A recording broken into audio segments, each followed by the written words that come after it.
หนักจริงๆแก้วตาในทุกเวลาที่อายเป็นอยู่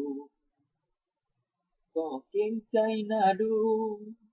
แต่อายบ่ฮู้จะคุยกับใครเหนื่อยกับงานกับคนกับการดิ้นรนบนทางที่ก้าวไปก็อาการพอใจคำว่าบ่ไหวเที่ยวมากดดัน ถูกปัญหากอดข้อที่เข่าถูกความเหงาพุ่งชนทุกวันกัดทนต้านทานไปถึงวันไหนคนอ่อนไหวกำลังใจ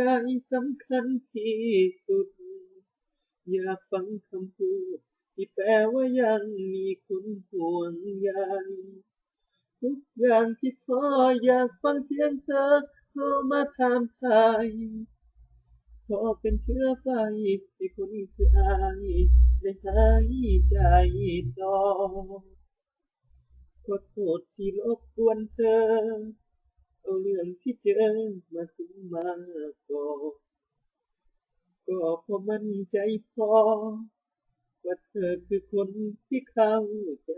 กันถูกปัญหากอดข้อที่เข่า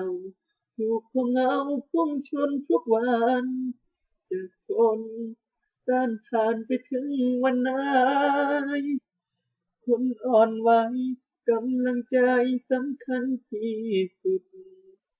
อยากฟังคำพูดที่แปลว่ายังมีคนห่วงใย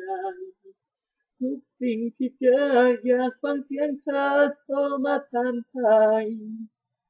จุดคนใกล้ตายมีแรงลุกขึ้นมาหายใจต่อ จุดคนใกล้ตายมีแรงลุกขึ้นมาหายใจต่อ